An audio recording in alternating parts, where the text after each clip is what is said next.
IPO खुलने जा रहा है सब्सक्रिप्शन के लिए। Indian renewable energy development agency या इरीडा सरकारी कंपनी है, इस देश की largest pure play green financing, तो सोलर विंड इन सबको फाइनेंस करने का काम। 30 से 32 रुपए का प्राइस बैंड, 2150 करोड़ रुपए जुटाने की योजना, सरकारी मिनी रत्ना। पैसा लगाना है नहीं लगाना, ये सबसे इंपॉर्टेंट। और इसी पे बातचीत करने के लिए हेम सिक्योरिटीज की आस्था जैन जुड़ती हुई। आस्था, एरिडा सब्सक्राइब या छोड़ दिया जाए?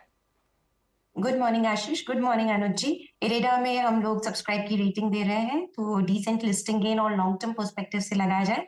देखा जाए तो pure play green financing NBFC है ये। और ग्रीन फाइनेंसिंग क्या रहता है, आरबीआई ने सेट कर रखा है कि आप उन प्रोजेक्ट्स में फाइनेंस करिए जो कि क्लाइमेट जो रिस्क है उसको मिटिगेट करते हो, या पूरा जिनका एनवायरमेंटल रिलेटेड जो इश्यूज रहते हैं उसके हिसाब से जो फाइनेंसिंग होती है उन्हीं प्रोजेक्ट्स में फाइनेंसिंग करनी है।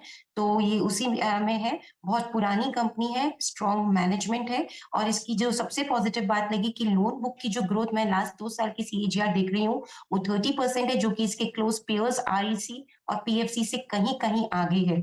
मुझे लगता है क्योंकि लॉन्ग टर्म में जिस तरह से इंडिया ने एक बड़ा प्लान सेट कर रखा है 2030 तक 500 गीगावाट का जो एक प्लान सेट है, और उसमें 50% रिन्यूएबल एनर्जी के थ्रू आएगा। मुझे लगता है कि इनके लिए बहुत बड़ा मार्केट है, बहुत बड़ा इंडस्ट्री है, और आगे जाते हुए बढ़िया परफॉर्म करते हुए नजर आएंगे। वैल्यूएशन वाइज भी ठीक ठाक लगते हैं। सब्सक्राइब की रेटिंग है, क्योंकि एक पीएसयू कंपनी है तो डिसेंट लिस्टिंग गेन होंगे, और लॉन्ग टर्म के लिए भी पोर्टफोलियो में रखा जाना चाहिए। दोनों ही पर्सपेक्टिव से सब्सक्राइब करने की राय है इस काउंटर पे। बिल्कुल बिल्कुल आस्था जी ने बिल्कुल सही बात कही।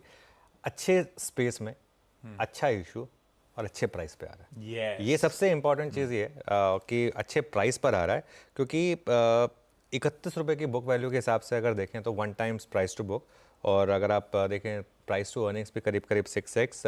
और सबसे इंटरेस्टिंग चीज़ ग्रीन फाइनेंसिंग, और इसका जो नेट एनपीए है ना आशीष, पिछले 2.5 साल में आधा हो गया है। जो पहले हुआ करता था उससे आधा हो गया है, और नेट एनपीए इसका 1.65% है।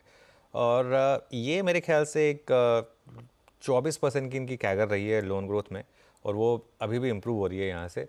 अच्छा इशू है, अच्छे प्राइस पर आ रहा है, इसमें रिस्क रिवॉर्ड आपका बहुत फेवर में। अब इशू पता है ये होगा, मुझे लग रहा है इसमें रिकॉर्ड सब्सक्रिप्शन आएगा। ये मुझे लग रहा है, क्योंकि इसमें एक और चीज़ हुई है, प्राइस बैंड जो है ना वो अपने आप में काफ़ी अट्रैक्टिव है। मतलब ये 300 से 320 में आए तो हमारा जो रिटेल है ना वो तो उनको लगता है कि महंगा है, उससे कुछ फर्क नहीं पड़ता है। लेकिन फिर भी 30 से 32 का आया तो बहुत लोग साइकी जो होती है ना वो थोड़ी सी एट प्ले होती है। तो उसकी वजह से ये मुझे लग रहा है एक ऐसा आईपीओ होगा जिसमें शायद मुझे हैरानी नहीं होगी अगर आपका 80 to 100 टाइम्स सब्सक्रिप्शन आ जाए। ये इस तरीके का आईपीओ हो सकता है।